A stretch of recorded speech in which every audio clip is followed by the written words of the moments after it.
I feel like it's been 9 million years I've been hearing about the NSX. They teased us, they went up and down, they changed the engine configuration, they changed a lot of things about the car, but here it is, finally. Here it is. And, I mean, in a sense, you know, they're playing with ideas like the P1 and the LaFerrari and the i8 in that it's a very advanced powertrain. There's a lot of stuff going on. Yeah, they kind of went for broke with the technology. I mean, they didn't hold anything back there. They put it all on the table.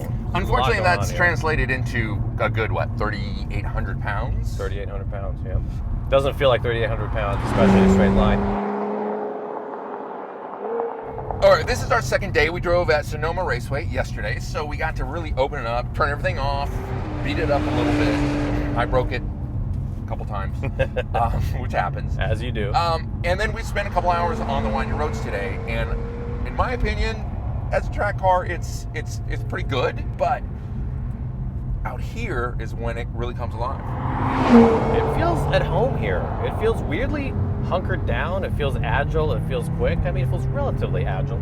But for these roads, it's just about dialed in just right, I think. It's very comfortable. It's high enough I can run over a curve without, really worrying about it so much. It doesn't have that same, precious feeling in both senses of the word as, say, a Ferrari.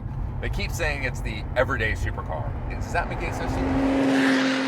I don't know. And it's funny because having just driven the McLaren 570S, McLaren is insistent on saying that their $185,000 car is not a supercar, it's a sports car. So it's kind of in that gray zone.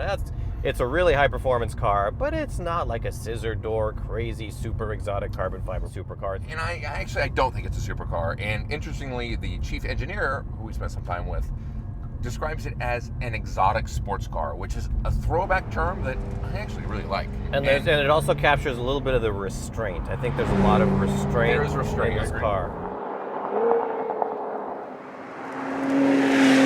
Transmission's fabulous. There's no hits to your solar plexus, but there's also no weight changes that you haven't asked for.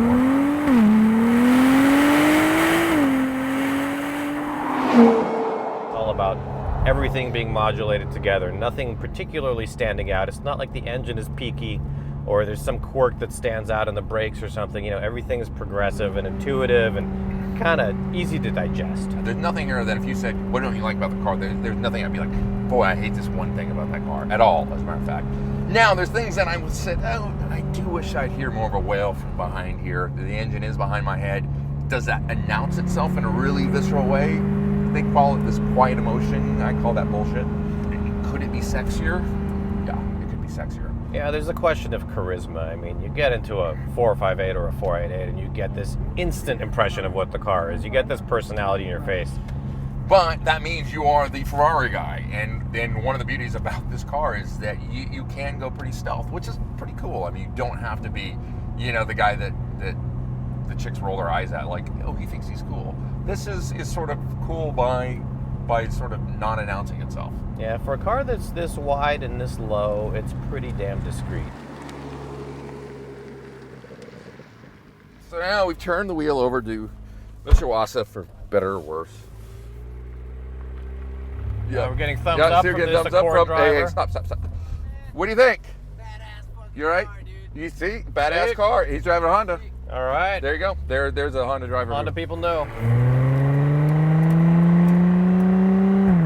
I mean, how great is it for Acura to have a flagship? Dude, not embarrassed they about? needed this. It's something that not only their customers or their potential customers will rally around, but I can already tell that it made the engineers and people working for the company that excited, and that then leaks into the other products, right? And hopefully that means they'll push boundaries on in the other cars because they can look and say, hey, we've done it with NSX. Mm-hmm. It's bound to make the company and their new models more interesting. And let's face it, this basically, even though there was that NSX that started 25 years ago, that's been long gone. This is really a clean sheet, fresh idea car where they started anew.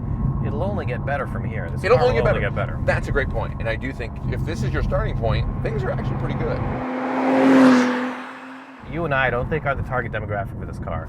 I don't think they're aiming it at drivers like us. I mean, we drive for fun. We drive to be entertained. We drive to get a little bit scared sometimes, and this car is not about that. This is an incredibly capable car. It's really good, but it doesn't hit you over the head. It doesn't give you that oh wow, I can feel every grain of asphalt. No, passing and they've below done me. that on purpose too. Good on, please. I'm pleased for Acura. Yeah, you know, I hear you there, and what's interesting to me is when the first Acura NSX came out and I was a kid, I fell in love with that car. It looked so rad, and I just wanted to drive it. And you use the word rad back then. And use the rad, you know, everything old is new again. You know, I really wanted to drive it when it came out, and I think if I'd driven it, I would have been like, it's not what I expected it to be, you know? And having that kind of like foundation, having driven the old NSX, this is really philosophically aligned to the way that that car was set up back then, you know? I think that's true. Just because it shared magazine covers with Ferraris and Lamborghinis doesn't mean it was aiming at the same kind of experience for the driver.